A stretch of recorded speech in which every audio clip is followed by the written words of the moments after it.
के बढ़ते मामलों पर सीएम नीतीश ने की बैठक में स्वास्थ्य विभाग के अधिकारी रहे शामिल। कोरोना के रोकथाम को लेकर दिए दिशा निर्देश। मधुबनी के मोहम्मदपुर गांव पहुंचे तेजस्वी यादव, पीड़ित परिवार से की मुलाकात, सीएम नीतीश पर साधा निशाना।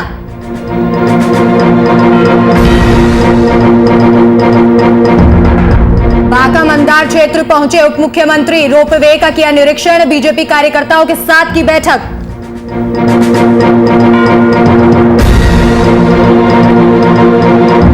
और 8 अप्रैल को रोहतास आएंगे किसान नेता राकेश टिकैत, किसान महापंचायत में होंगे शामिल। राकेश टिकैत के आगमन को लेकर तैयारियां पूरी।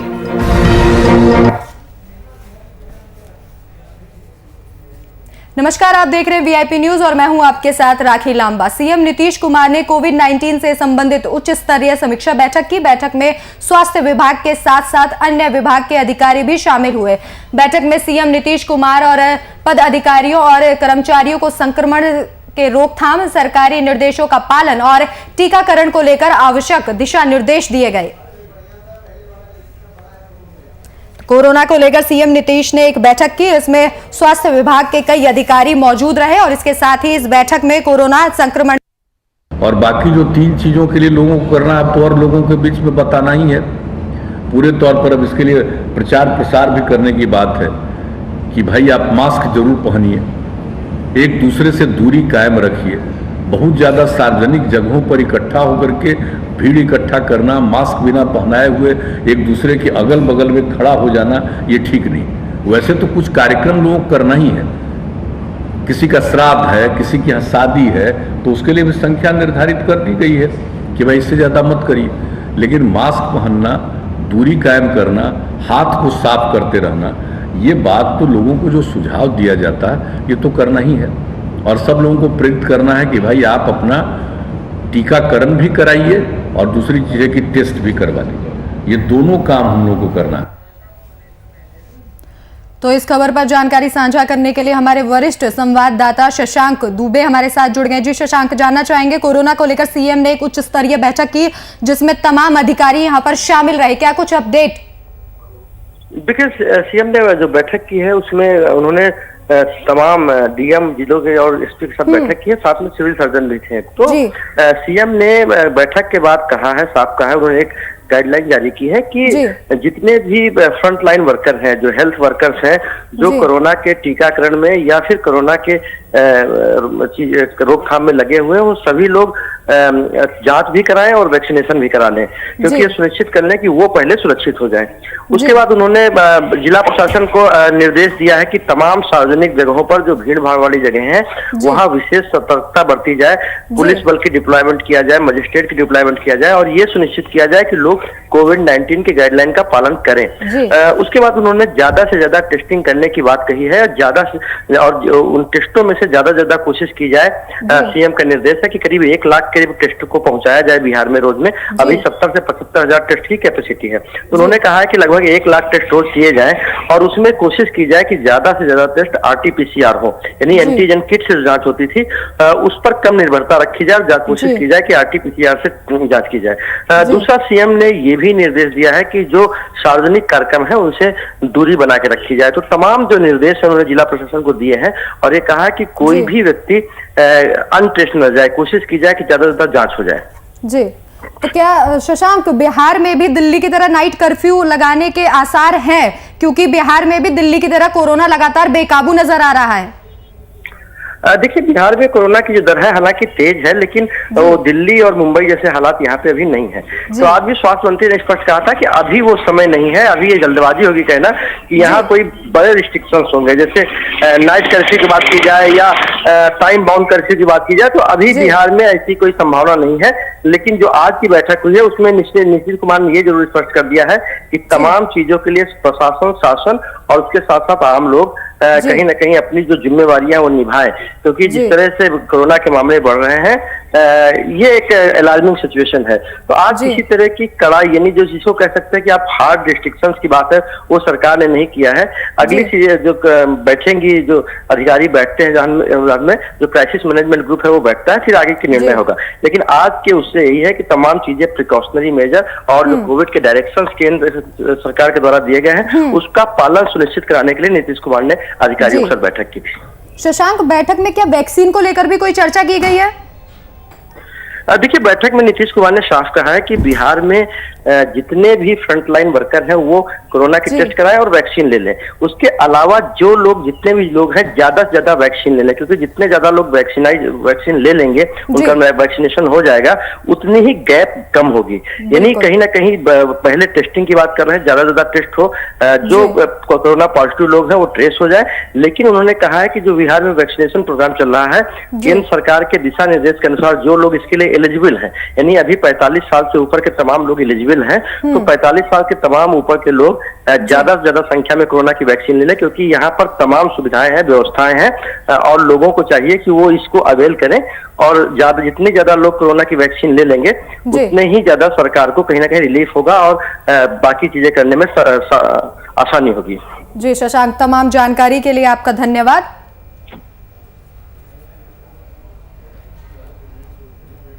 नेता प्रतिपक्ष तेजस्वी यादव बेनीपट्टी के मोहम्मदपुर गांव पहुंचे। इस दौरान उन्होंने पीड़ित परिवार से मिलकर उन्हें सांत्वना दी। साथ ही उन्होंने सीएम नीतीश कुमार और प्रशासन पर निशाना भी साधा। साथ ही उन्होंने न्याय के साथ साथ विकास कार्यों पर भी सीएम नीतीश कुमार पर यहां तंज कसा। सोशल मीडिया से सबसे ज्यादा चिढ़ता कौन है? यहाँ के मुख्यमंत्री। जब भी आप बयान देखिएगा नीतीश कुमार जी का, तो हर बात जो है सोशल मीडिया का जिक्र करता है, क्योंकि सोशल मीडिया में उनका एडिटिंग नहीं चल सकता है, उनका पीआरडी का पैसा विज्ञापन का वो नहीं दे सकते। बात समझ रहे हैं? इसमें प्रशासन या और कोई लोग जो है कोई अपना काम कहाँ कर रहा है? पुलिस अपना काम नहीं कर रही, वो अपराधी को बचा रही है। ये देखिए, ये नरसंहार है। ये जो घटना है, इसको घटना को अंजाम दिया गया है पॉलिटिकल संरक्षण में। अपराधी जो है इतने बड़ी घटना को अंजाम दिया है और जानबूझ करके सब कुछ किया गया है। जैसा कि हम लोग को पता चला है कि पुलिस प्रशासन यहाँ इतना नज़दीक में, कितना किलोमीटर है मोहम्मदपुर? 3 किलोमीटर। और वहाँ जल्दी आया भी नहीं। जब यहाँ से लोग खबर कर रहा है, जो लोग सूचना दिया था 17 नवंबर वाला में भी, संजय जी 17 नवंबर जो सूचना देता है उसको SC ST के तहत आप अरेस्ट करके। तो वहीं सीएम हेमंत सोरेन ने बिहार सरकार के पूर्व मंत्री और कांग्रेस के पूर्व अध्यक्ष बंदी उरांव के पार्थिव शरीर पर पुष्प अर्पित कर उन्हें श्रद्धांजलि दी है। इस दौरान सीएम सोरेन ने कहा कि झारखंड जैसे प्रदेश के लिए श्री उरांव ने अतुलनीय काम किए हैं और उनके आदर्श और विचार सदैव हमारे जहन में जीवित रहेंगे। बता दें कि इस मौके पर मंत्री डॉक्टर रामेश्वर उरांव, विधायक राजेश कच्छप और विधायक बंधु तिर्की समेत अन्य लोग उपस्थित रहे।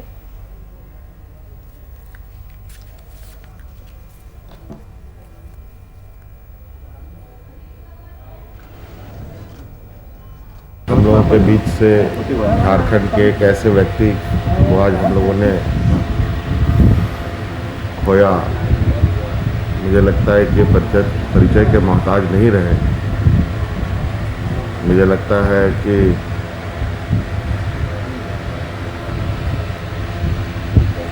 झारखंड जैसे पिछड़े आदिवासी बहुल क्षेत्र में ऐसे लोगों का धरती पे आना और उनके प्रति, उनके लिए काम करना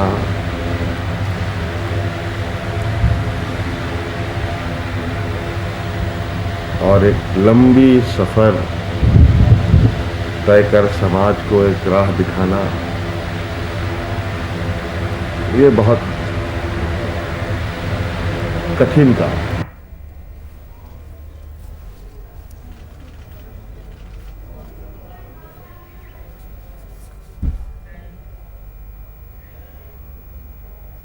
बिहार के उप मुख्यमंत्री तारकिशोर प्रसाद देवघर से पूजा कर बांका मंदार क्षेत्र पहुंचे, जहां उन्होंने भगवान मधुसूदन और लक्ष्मी नारायण की पूजा अर्चना की, जिसके बाद उन्होंने मंदार पर्वत पर बन रहे रोपवे का निरीक्षण किया। इसके साथ ही इस दौरान उन्होंने बताया कि पर्यटन के क्षेत्र में यहां विकास की ज्यादा संभावना है। साथ ही उन्होंने बांका के बीजेपी कार्यकर्ता के साथ विकास संबंधी बैठक भी की। तो बिहार के उप मुख्यमंत्री तारकिशोर आज देवघर से पूजा अर्चना कर बांका मंदार क्षेत्र पहुंचे, जहां उन्होंने भगवान मधुसूदन और लक्ष्मी नारायण की पूजा अर्चना की, जिसके बाद उन्होंने मंदार पर्वत पर बन रहे रोपवे का निरीक्षण भी किया। इसके साथ ही उन्होंने बीजेपी कार्यकर्ताओं के साथ विकास संबंधित कार्यों पर चर्चा भी की, जिसके लिए उन्होंने एक बैठक का आयोजन किया। तो वहीं केंद्रीय स्वास्थ्य राज्य मंत्री अश्विनी कुमार चौबे निजी कार्यक्रम में शामिल होने भागलपुर पहुंचे, जहां उन्होंने वैश्विक महामारी कोरोना वायरस के बढ़ते प्रभाव को देखते हुए राज्य सरकार और जिला प्रशासन की ओर से जारी गाइडलाइन का पालन करने की लोगों से अपील की। भागलपुर के सर्किट हाउस में पत्रकारों को संबोधित करते हुए केंद्रीय स्वास्थ्य राज्य मंत्री ने कहा कि भागलपुर में बन रहे सुपर स्पेशलिटी अस्पताल का अगस्त महीने तक काम शुरू हो जाएगा।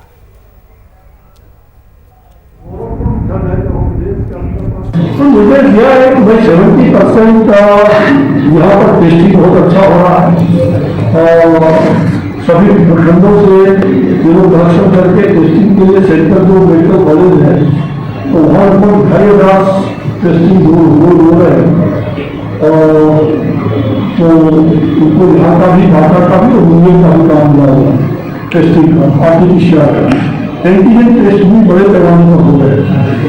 ऐसे देश में हमने आर्टिफिशियल को मानक माना है कि कम से कम 70% आर्टिफिशियल टेस्ट हो, वो चीज वहाँ हो रहा है। ये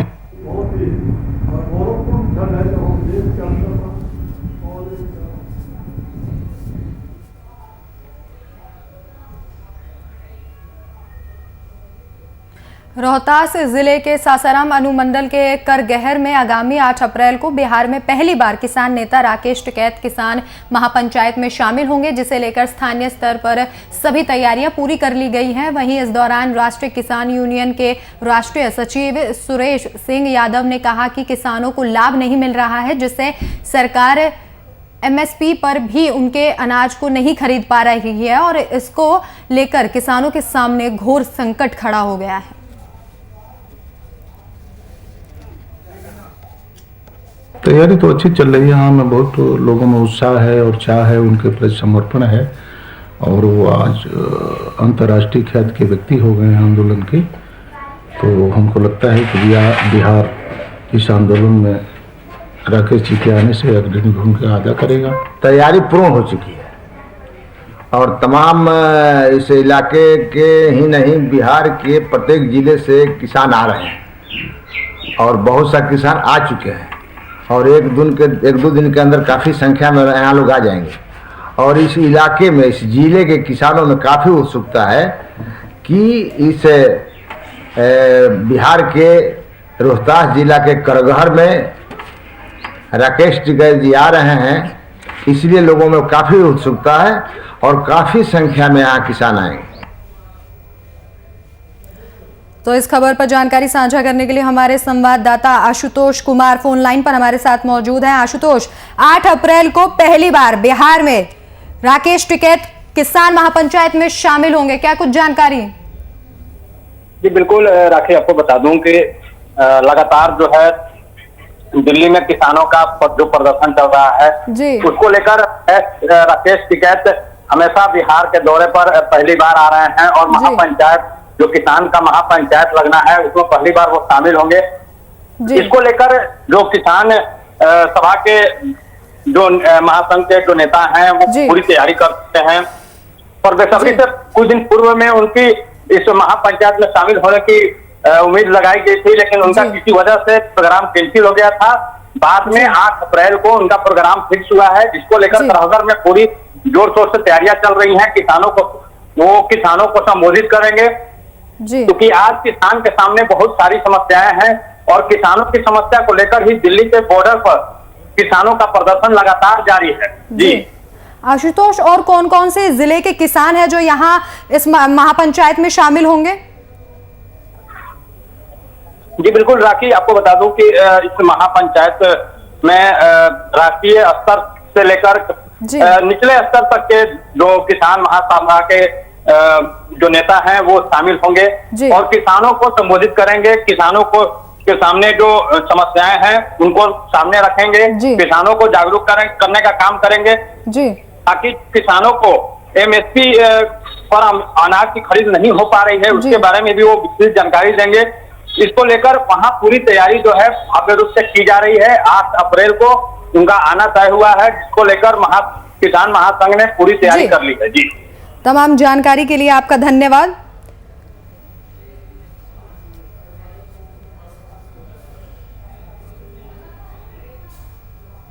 मधुपुर में होने वाले उपचुनाव को लेकर सियासत तेज हो गई है और इस चुनाव में पक्ष और विपक्ष अपनी पूरी ताकत झोंक रहा है और इसी के चलते कांग्रेस के कई बड़े नेता मधुपुर में कैंप करने वाले हैं। वहीं बीजेपी के पूर्व सांसद यदुनाथ पांडे ने कांग्रेस के प्रचार प्रसार को लेकर कहा कि 2 मई को पता चल जाएगा कि किस में कितना दम है।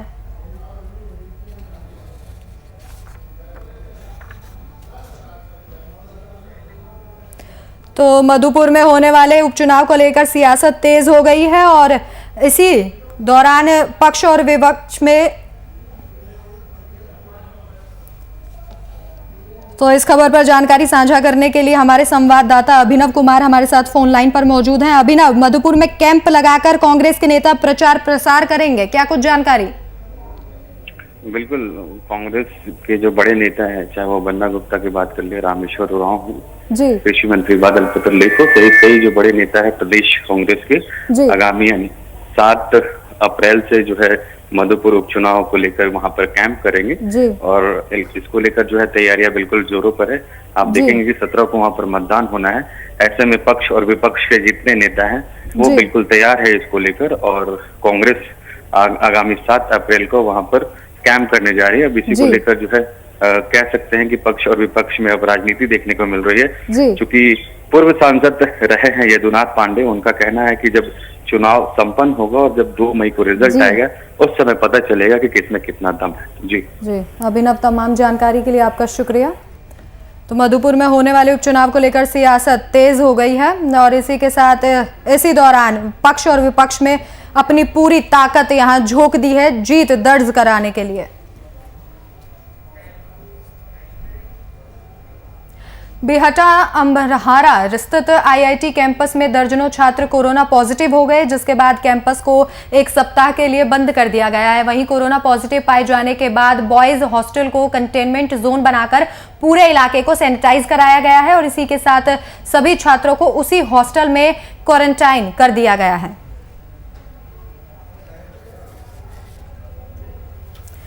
तो बिहटा अम्हारा स्थित आईआईटी कैंपस में दर्जनों छात्र कोरोना पॉजिटिव पाए गए हैं, जिसके बाद इलाके में हड़कंप मच गया और पूरे इलाके को फिलहाल वहां सैनिटाइज कर दिया गया है और इसके साथ ही जो उस वक्त वहां मौजूद छात्र हैं उन्हें वहीं पर क्वारंटाइन कर दिया गया है। आईआईटी कैंपस में दर्जनों छात्र कोरोना पॉजिटिव पाए गए और जिसके बाद कैंपस को 1 सप्ताह के लिए फिलहाल बंद कर दिया गया है।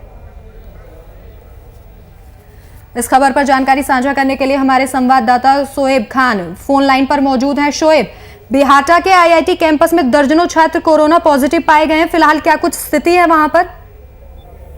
जी राखी, बता दूं कि बिहटा के अम्हारा स्थित इंस्टीट्यूट में जो पाए गए जितने भी छात्र कोरोना से पॉजिटिव, सभी को अस्पताल में भर्ती कराया गया और चेकअप किया जा रहा है, जिसके बाद इंस्टीट्यूट को बंद भी कर दिया गया है फिलहाल। जी, और जो बॉयज वहां पर पहले से मौजूद है उनको क्वारंटाइन कर दिया गया है। इसके साथ और क्या क्या सुरक्षा के इंतजाम वहां पर किए गए हैं?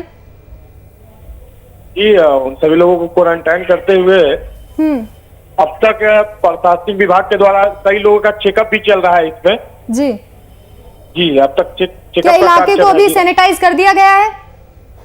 नहीं, अभी फिलहाल क्वारंटाइन करने का काम और चेकअप का काम चल रहा है फिलहाल। अभी रखी है, अभी स्थिति सैनिटाइज करने का भी कार्य नहीं हुआ है। स्थानीय प्रशासन पूरी तरह से तत्पर है और स्वास्थ्य विभाग के भी कर्मी पूरी तरह से तत्पर है, जुटे हुए अपने कार्य में लगे हुए हैं। जी राखी, जी पूरी जानकारी के लिए आपका धन्यवाद।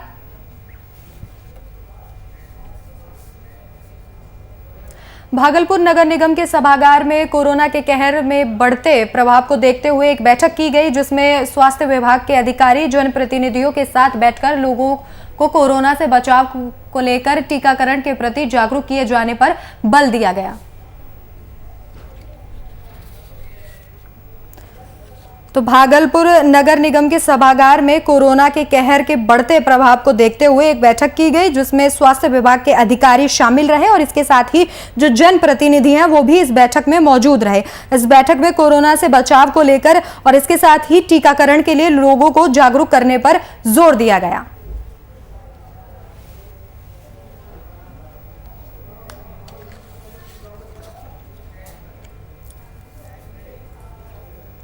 शेखपुरा सदर अस्पताल के स्थित टीकाकरण केंद्र पर बड़ी संख्या में लोग कोविड-19 का टीका लेने के लिए पहुंच रहे हैं, जिसके कारण टीकाकरण केंद्र पर लाभुकों की लंबी कतार लगी हुई है। आपको बता दें कि जिले में संक्रमण दिनों दिन बढ़ता जा रहा है, जिसके चलते स्वास्थ्य विभाग की ओर से कोरोना जांच और टीकाकरण केंद्र पर टीकाकरण का काम तेजी से किया जा रहा है।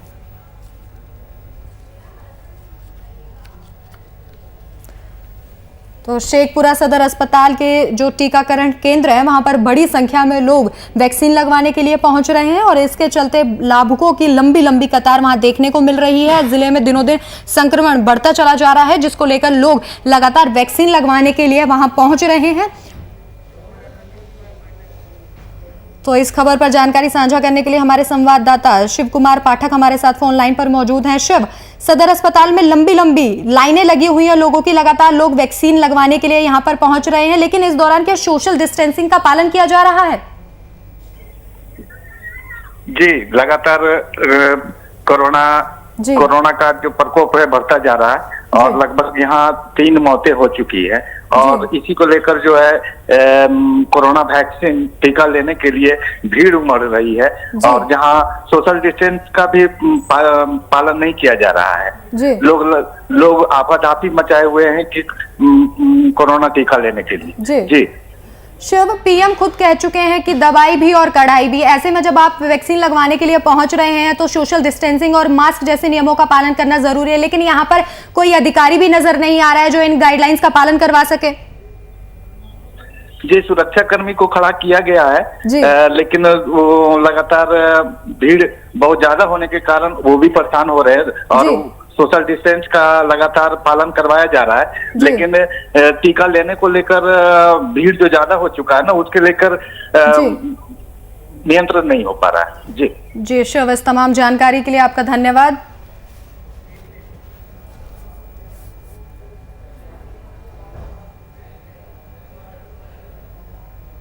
राष्ट्रीय जनता दल के प्रदेश प्रधान महासचिव सह उजियारपुर विधानसभा विधायक आलोक कुमार मेहता ने दल सिंह सराय स्थित अनुमंडल अस्पताल में कोरोना वैक्सीन की पहली डोज ली है। मौके पर विधायक ने वैक्सीन को पूरी तरीके से सुरक्षित बताया। इसके साथ ही कोरोना महामारी को फैलने से रोकने के लिए सोशल डिस्टेंसिंग का पालन करने और मास्क पहनने की अपील की।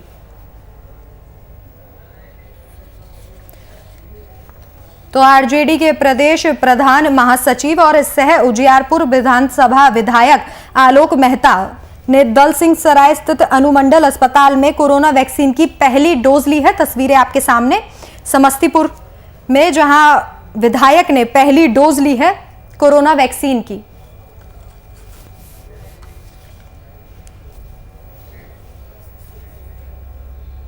तो वहीं मुजफ्फरपुर में कोविड-19 के आंकड़े आने वाले दिनों में और भी बढ़ने की संभावना जताई जा रही है, जिसके बाद रेलवे स्टेशन और बस स्टैंड में होने वाले भीड़-भाड़ को लेकर सभी जिला प्रशासन अलर्ट मोड में है। वहीं इस बात को एसडीओ पूर्वी कुंदन कुमार ने बताया कि जिला में अब तक 50 से अधिक माइक्रो कंटेनमेंट जोन बनाए गए हैं। इसके साथ ही जिला प्रशासन ने अब रेलवे के अधिकारियों से बात करके आने वाले सभी यात्रियों को लेकर मास्क जांच किया जाने के भी आदेश दे दिए हैं।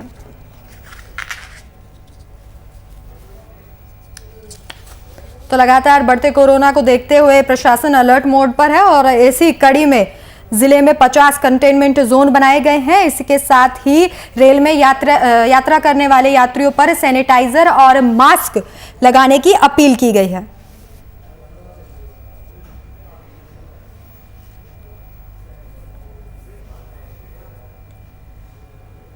तो वहीं सहरसा जिले में एक टेंट हाउस में भीषण आग लगने से चारों ओर अफरा तफरी का माहौल बन गया। वहीं इस घटना में 10 से 15 लाख का नुकसान होने की आशंका जताई जा रही है। वहीं आग लगने का कारण फिलहाल स्पष्ट नहीं हो पाया है। खबरों की माने तो ग्रामीणों ने आग लगने की सूचना दमकल विभाग को दी और सदर थाना को दी, लेकिन कोई भी समय पर नहीं पहुंचा, जिसके चलते लाखों का नुकसान यहां पर हो गया।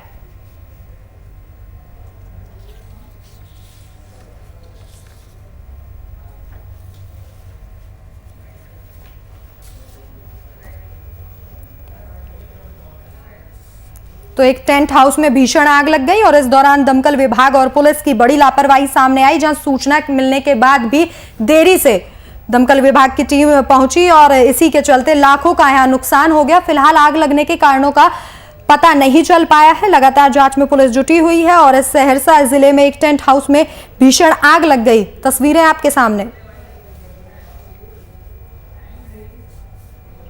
तो फिलहाल इस वक्त के बुलेटिन में मेरे साथ इतना ही। देश और दुनिया की तमाम बड़ी खबरों के लिए देखते रहिए VIP न्यूज़। नमस्कार।